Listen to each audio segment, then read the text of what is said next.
ఇప్పుడు మనం domestic policy సపోర్ట్ను పరిశీలిద్దాం. ఆర్థిక సంవత్సరం 27 కోసం ఇటీవలి కేంద్ర బడ్జెట్ క్యాపెక్స్ను కొనసాగిస్తూ ఆర్థిక లోటును క్రమంగా సమీకరించింది.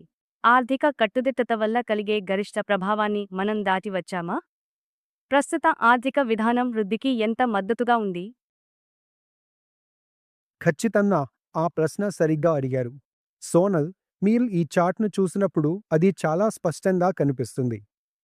ఎడమ వైపున ప్రభుత్వం కాలక్రమేణా దాని ఆర్థిక లోటును తగ్గించడంలో ఏమి చేయడానికి ప్రయత్నిస్తుందో మీరు చూడవచ్చు.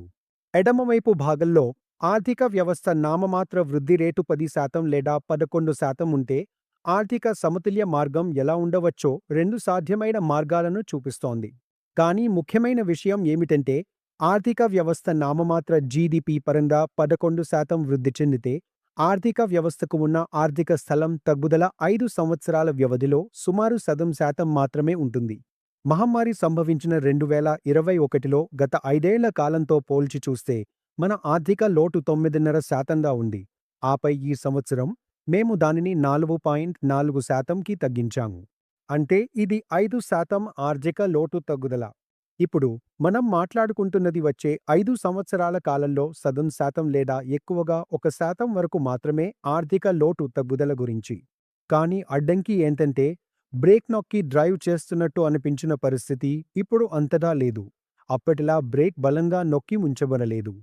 ఆర్థిక లోటును తగ్గించడం అంటే ఒక కాలు బ్రేక్ మీద పెట్టుకుని వాహనం నడిపినట్టు ఉంటుంది. కానీ ఇప్పుడు ముందులా అంతగా ఒత్తిడి ఉండదు.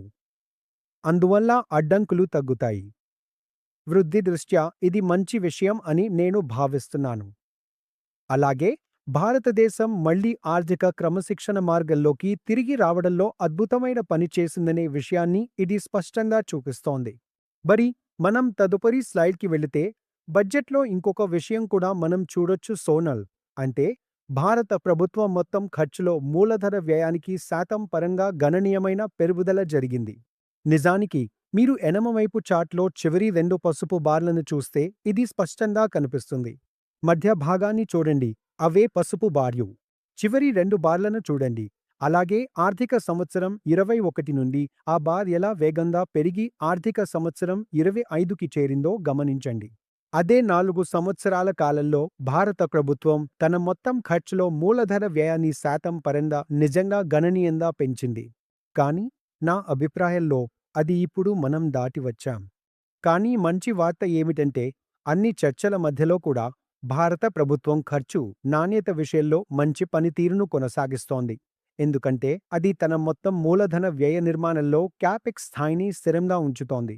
మరియు కుడివైపున మీరు చూడగలిగేది ఏమిటంటే, రాష్ట్ర క్యాపెక్స్ జీడిపిలో శాతం పరంగా 2020 మహమ్మారి సంవత్సరంలో అత్యంత దారుణమైన స్థితి నుండి కొంత పునరుద్ధరణ ప్రారంభమవుతోంది.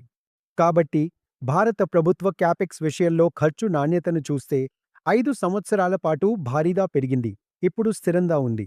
ఇది మంచి విషయం. మ్యూచువల్ ఫండ్లో పెట్టుబడి మార్కెట్ సంక్షోభాలకి లోబడి ఉంటుంది. స్కీమ్కి సంబంధించిన అన్ని డాక్యుమెంట్స్ని జాగ్రత్తగా చదవండి.